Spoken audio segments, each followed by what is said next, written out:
Let's talk about how to build an alternate reality game. Maybe you're watching this video because you want to understand how to design an alternate reality game so that you can participate in and play an alternate reality game. Either way, let's go ahead and dive into this. Well, not so quick. Let's talk about why I'm putting this together. The Bull and Thread channel, I have over 200 videos on treasure hunting and cognitive biases and logical fallacies and game design and all sorts of topics that are related to it. And who knows, maybe I've even been designing a series of games that people are participating in, and maybe some have even solved them and they've ended up at the treasure chest. Maybe, maybe not. But I'm intrigued by game design, and one of my approaches to learning is to read about it, to study it, to participate, and to actually get my hands dirty and to step into the world myself. I have been involved in the world of game design in one way or another for a very long time, maybe decades. And I prefer to play a role where I'm not particularly visible. I don't like my name associated with what's going on, but I'm intrigued in playing a role one way or the other. Let's just talk about what I've learned about alternate reality games and their design. And you can find a lot of resources online, but I'm just going to give you 10 things that I jotted down old school in my notebook here. 10 thoughts about how to build an alternate reality game. An alternate reality game, as a reminder, is a game where you usually don't know that it's a game, or maybe you know, but it's not explicitly stated that it's a game. More and more you begin to realize that it's structured and it's designed and it's not by chance. You're not just walking through the real world. It is the combination of the real world and fiction in order to create a game-like environment where there are participants and there's a goal and there's often some kind of feedback system, and there's usually a story or a narrative, and you are a part of that story. This is a genre of game that has emerged, and it's all over the place, and you probably have not realized how many times that you've actually come across an alternate reality game, and maybe you were stepping into it and you were participating in it, and you had no idea.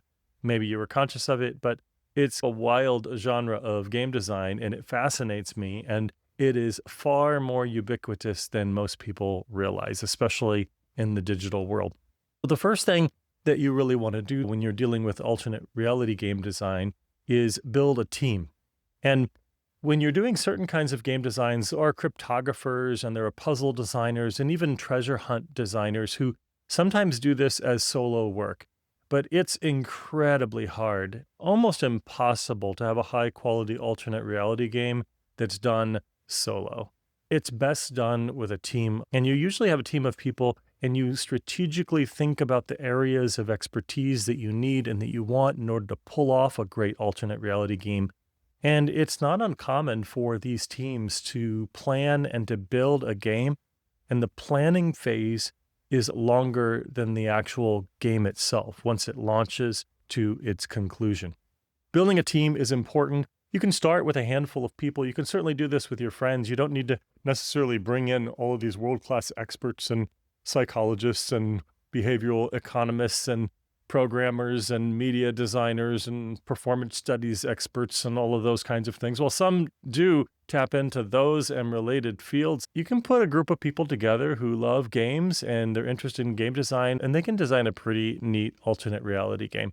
So build that team, and then as you gather as a team, the next thing that you want to do is to build the world, to build the storyline.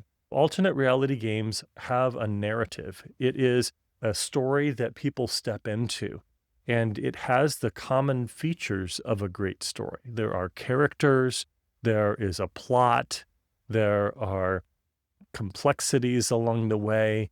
You think about this in terms of sketching out a storyline. Now, you're not writing every single aspect of the story. You just want the key points in the plot, and you want to be able to make sure that people are progressing through the story and the narrative in order to reach the conclusion. But you're going to leave some room, and I'll talk about that in a minute. You're going to write out the general story. I don't even need to give a lot of great examples. Just pick your favorite movie, a mystery movie, or any other kind of show. Pick a piece of mythology and just look at how the story is designed, and imagine designing a game where people walk through some derivation of that, some version of that story. You're going to build your team, you're going to build the story and the world, and then you want to start with what you want the players to do. What kinds of actions do you want them to do? Do you want them to solve, to create, to travel? Write down a list of maybe the top 3 to 5 or 10 verbs that would describe what you want them to be doing as a part of this game. You might want them to collaborate, to build, to solve, to travel. You're listing some of these verbs, and that's going to be really helpful when you start to map out the rest of your game. The next one that I would suggest for number 4 then is you want to design your rabbit hole. That is the entry point into the game. How are people going to discover the first clue, and how is it going to pull them in? That's why we call it a rabbit hole in alternate reality games, because it's not like you go out and say, hey, everybody, we're playing a game, start here.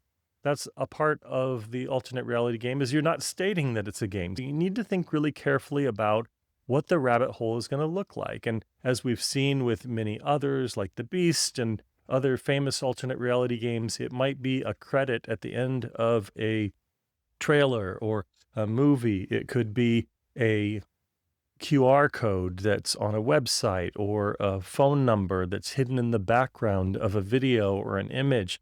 It could be all sorts of things. Who knows? Maybe even in this video right now, you could imagine looking behind me, maybe there is a potential rabbit hole right behind me right now. And it's some kind of image or item that is a clue that's inviting you into the game.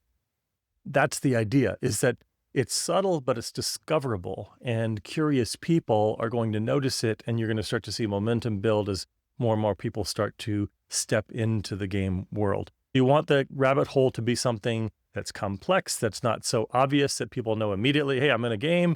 You want it to be mysterious, but you also want it to be discoverable enough that you actually have some players in the game.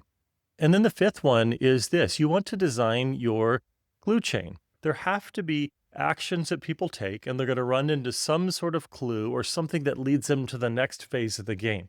You want to outline that and come up with a list. And it could be anywhere from 3, 4, or 5 to 10 to 15 different levels, essentially. Sometimes it's helpful in alternate reality game design to think about it in terms of level, that they're going to engage with the story at some level, and then they run into a clue or some key element, a metaphorical or literal door, and they're going to have to find the key to that door to get through to get to the next phase. This is where you want to map out what those key moments are going to be in the storyline that take them from one level to the next level, to the next level, all the way to the final level and the conclusion of the game. By the way, it's probably wise at this stage to have some backup plans, because in alternate reality games, communities start to build and people get smarter than you.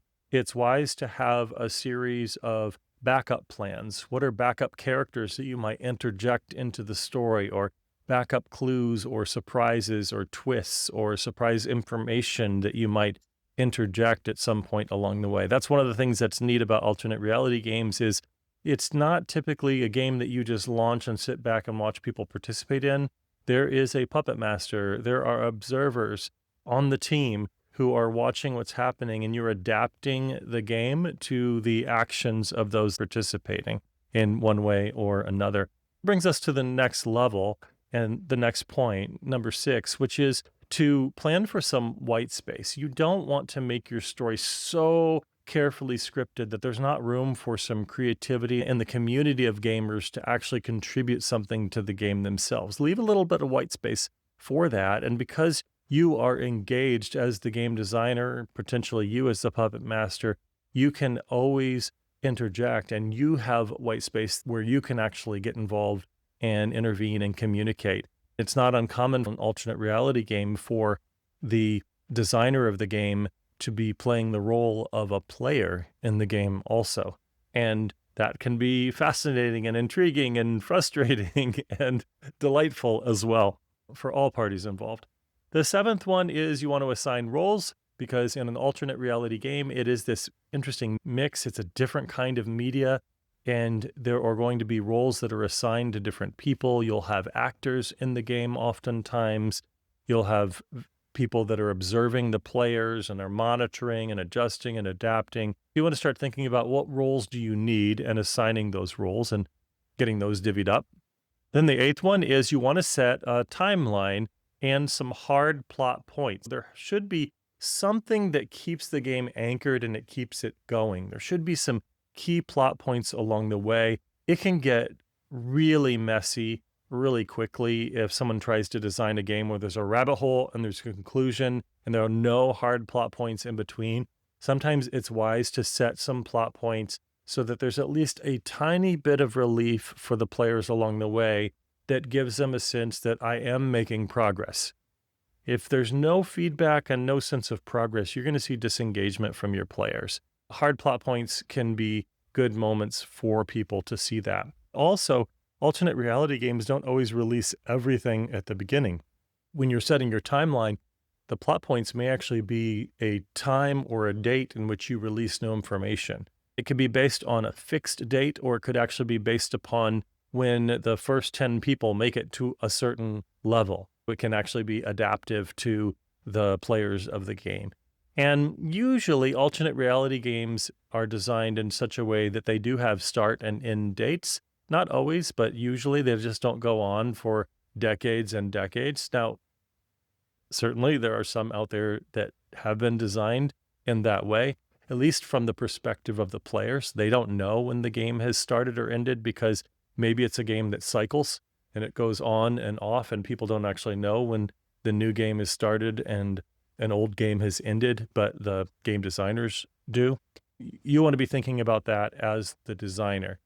A lot of these alternate reality games, those at least that I've had a chance to learn about in one way or another, will last anywhere from one night to 3 months to maybe a year and a half.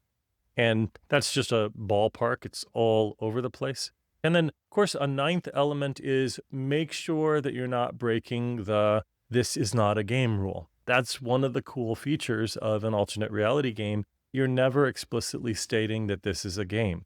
There's always this sense of mystery and wonder, and it feels a bit like you're doing something in the real world and you're just not entirely sure what the outcome is going to be. That mysteriousness is one of the compelling parts of this narrative. Then the 10th one, this one seems to vary from game to game, but there's a lot of wisdom in planning out the community infrastructure. You can't control this entirely. The players are going to be the players, and they're going to organize however they see fit.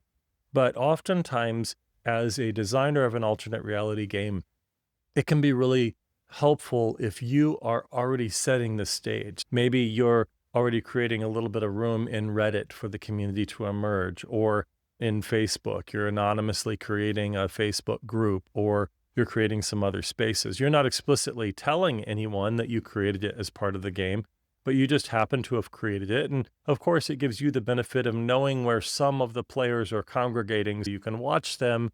And as a puppet master, that can be really helpful. And of course, somewhere along the line, when you're planning that clue chain and all of these others, you do have to build a conclusion. How will the game end? Will it end the same for everyone? Will everyone know when the game's ended? Is it individualized? Just thinking about how you're going to conclude it for individual players or everybody or yourself. And you put that all together, and that is the map to designing an engaging alternate reality game. It takes time. It's an interesting creative endeavor, but it's also a rewarding one on both sides. Whether you're a designer of an alternate reality game or you are a participant, it can be pretty exciting. So I hope you find this interesting. I look forward to your comments.